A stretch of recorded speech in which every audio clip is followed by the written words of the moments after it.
大家好，我係 Anna。今日我要講呢本書，曾經俾好多理財專家鬧爆，因為佢同傳統嘅理財觀念完全相反。佢叫 I will teach you to be rich， 我會教你變成富有。呢本書嘅作者叫做 Ramit Sethi， 佢唔係銀行家，唔係股票專家，而係一個從小就對錢好有興趣嘅普通人。佢喺大學時期已經開始寫博客教人理財，之後呢本書一出就紅遍全球，好多20至35歲嘅年輕人都話睇完之後理財觀念完全改變咗。呢本書教你點樣用一個簡單自動化嘅系統去慢慢成為有錢人。Ramit 話85%嘅成功係心理，15%係技巧。意思就係，如果你心態唔啱，就算你學識所有投資技巧，都好難真正有錢。Ramit Sethi 有一句名言：Stop worrying about your $3 latte， 意思係停止為你嗰杯3蚊嘅 latte 而內疚。今日我要話俾你聽，真正阻礙你致富嘅係你將注意力放錯咗位置。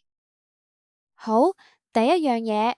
傳統理財叫你記賬，叫你記低每一分錢用咗去邊，但係 Ramit 話呢個係垃圾建議。點解？因為人嘅意志力係有限嘅。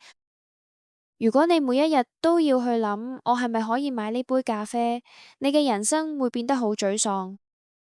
真正有錢嘅人，佢哋做緊咩？佢哋專注喺 big wins， 例如係優化你嘅高額開銷。包括房租、保險費、買車成本，甚至係投資嘅手續費，同埋自動化系統。佢哋將出糧嘅錢設定成自動分配，一部分去儲蓄，一部分去投資，一部分去你嘅享樂基金。你唔需要慳嗰杯 latte， 你只需要保證你嘅自動化系統每個月準時運作，其餘嘅錢，你大可以放心去享受。書入邊有個嘅例子，有個讀者佢每個月都好內疚，因為佢好鍾意睇戲、去旅行，但佢又好驚自己理財失敗。佢問 Ramit：我係咪應該戒晒呢啲嘢？Ramit 問佢一句：如果你呢個月慳咗嗰500蚊旅行費，你係咪真係會變做有錢人？結果嗰個讀者自己都答唔出。Ramit 嘅建議係，你可以買任何嘢，只係你要犧牲其他嘢。呢個就係意識消費 conscious spending 嘅核心。如果你鍾意旅行，OK， 慳返啲電話費，慳返啲買衫錢，然後理直氣壯咁去旅行。唔好一邊旅行，一邊又覺得自己好邪惡。理財係要令你過得更開心，而唔係令你過得好似苦行僧咁。咁要達成自動化致富，要做啲咩呢？你需要做呢4樣嘢，而且只做一次，之後就唔使再理。第一，checking account 支票戶口，負責處理你嘅日常開銷。第二，savings account 儲蓄戶口，負責你嘅短期目標。例如結婚、買樓或者 emergency fund。第三，investment account 投資戶口，呢個係最重要嘅部分，自動將錢擺入去指數型基金。第四，credit card 信用卡，記得信用卡唔係俾你透支嘅，佢係俾你賺積分同埋保護你嘅錢嘅工具，前提係你每個月要全數還清。當你設定好呢個系統，你嘅人工一入戶口，佢就自動流動去應該去嘅地方。你唔使再諗今個月要慳幾多，因為系統已經幫你安排好晒。Ramit 話，最成功嘅人通常都係將自己嘅理財系統自動化，因為人係好容易懶同健忘。如果你靠自己每個月手動儲錢同投資，好大機會會忘記或者偷懶。至於點樣定義你嘅 rich life，對某啲人嚟講，Rich Life 係每年去歐洲旅行2次；對其他人嚟講，係住喺市中心嘅大屋；而對你嚟講，可能只係可以每一日飲到一杯好靚嘅咖啡。好多人窮係因為佢哋根本唔知道自己想要咩，所以只好隨波逐流，睇人哋買咩，自己就買咩。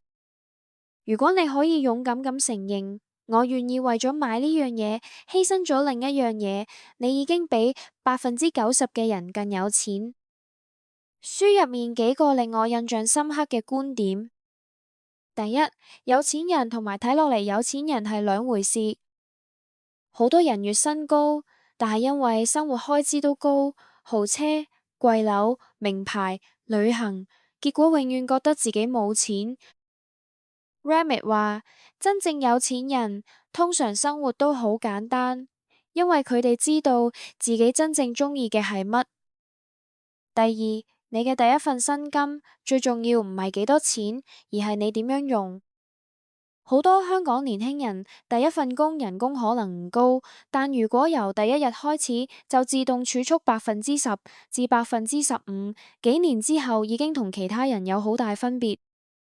第三，投資唔使自己揀股票。Ramit 強烈建議普通人買低成本嘅指數基金，例如追蹤 SP500嘅基金，然後長期持有就得，因為大部分人自己揀股票都輸俾大市。第四，你可以同時慳錢同享受生活。Ramit 自己就話佢好鍾意食好嘢，去旅行，但佢會喺其他地方慳，例如唔買新車，唔住太貴嘅屋，唔亂使錢買嘢。睇完呢本書，下個禮拜唔使你慳錢，只需要你做3樣嘢。第一，取消訂閱，睇下你有咩串流平台係唔睇但仲扣緊錢嘅，cut 咗佢。第二，開一個自動化轉賬，設定一出糧就撥一筆錢去你嘅儲蓄或者投資戶口。第三，揾出你嘅 Money Dial，問下自己，你最願意為邊樣嘢使錢，將錢集中喺嗰樣嘢上面，其他唔重要嘅嘢就慳得就慳。財富係一種工具，唔係一種懲罰。唔好因為理財而剝奪自己嘅快樂。我係 Anna，希望你哋都可以建立到屬於你哋嘅自動化有錢生活。下次見。